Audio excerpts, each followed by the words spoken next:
Se enmarca este paro de 48 horas en el contexto de un paro nacional de la CTA el día martes 17 y bueno, y haremos un paro provincial de ATE el día miércoles 18. Esto tiene que ver con que sigue avanzando, digamos, en los meses y tanto de gobierno nacional como de gobierno provincial no hay un reconocimiento a la realización de paritarias como corresponde, no hay un reconocimiento a la inflación que comió los salarios, sigue habiendo trabajo en negro en todos los niveles, tanto nacionales como provinciales, así que entendemos que es necesario seguir planteando la lucha y los reclamos porque no hay, a pesar de ser un momento electoral, ver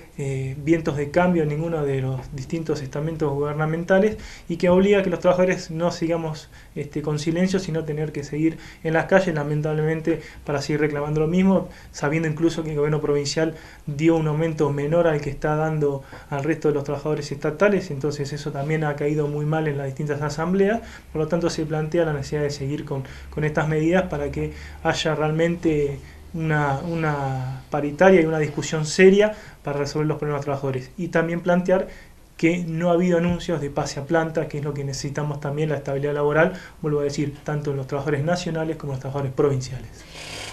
Puntualmente hablando de nuestra provincia, de Río Negro, llama poderosamente la atención el hecho de que haya habido tan buenos acuerdos o estén conformes de diferentes sectores, menos del sector realmente que abarca, por ejemplo, salud pública, que parece uno de los pilares fundamentales, así como lo es educación y seguridad también, ¿no es cierto?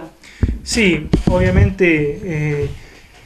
ahí se plantea cómo son el término de las discusiones. Cuando se hizo un acuerdo con la policía, obviamente se habla, no tienen gremios, sino que lo hacen vía a través de la cúpula o acuerdos con jefes superiores. Eso obviamente no ha podido generar ningún problema entre el personal. Después vimos esto en diciembre, ¿no? Con educación, que lo hicieron a través de su órgano gremial, con asambleas que han decidido aceptar ese acuerdo, por lo tanto también es algo que obviamente da aceptación, porque así fue orgánicamente como se hizo. Cuando los trabajadores que quedaban afuera de esto, es decir, salud, educación, los 1844 y 1904 desarrollo, todos los que son descentralizados, renta, IPRO, todos esos trabajadores que no estaban incorporados en esas medidas, más allá de nuestro gremio, no tuvieron la posibilidad de discutir una vía orgánica, como podría ser, por ejemplo, una paritaria tanto con UPCN como con ATE, para después en la asamblea decir cuál es la posición que tiene el trabajador. Eso ya de entrada generó malestar. Al conocerse después los porcentajes, el hecho de también ser escalonado y que incluso el último porcentaje sea en agosto, de un momento que va a llegar al 27% y que no va a ser totalmente en blanco, también genera rechazo, porque no hubo posibilidad, por un lado, de discutir si había acuerdo y al ser de una manera impuesto vía función pública,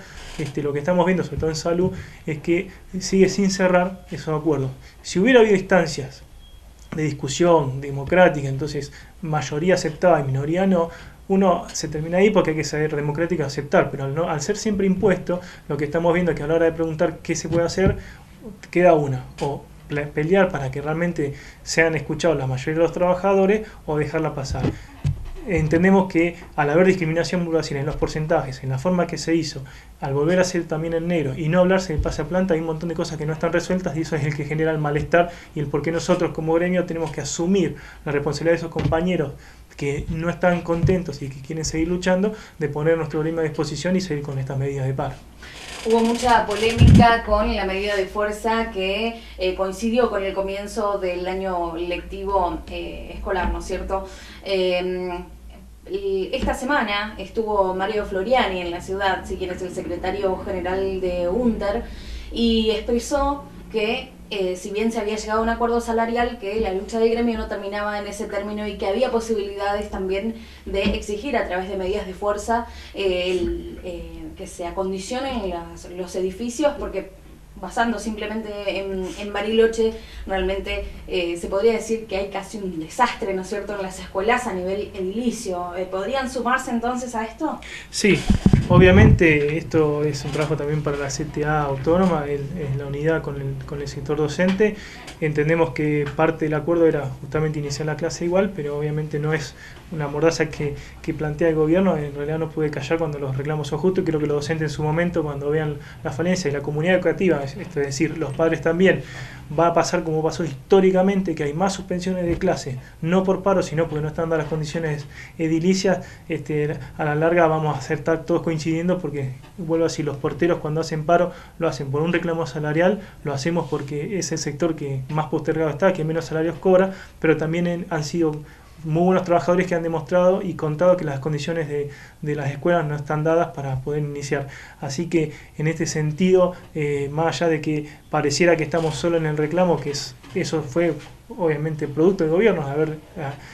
arreglado con una parte y con otra no, esa división la generó el gobierno. Los trabajadores que tenemos nos sentimos con clase trabajadora, tenemos que plantear la unidad, no enojarnos y también pelear. Y entiendo que los porteros son un ejemplo de eso, de que siguen fuertes en la lucha y que nunca abandonan el reclamo de las condiciones en las cuales están las escuelas. Bueno, Santa María, entonces para cerrar, recordamos el día del paro y los servicios que se verán afectados para que el resto de la población lo tenga en cuenta, ¿no es cierto? Bueno, paro el martes y miércoles de la semana que viene hasta 17-18, 48 horas.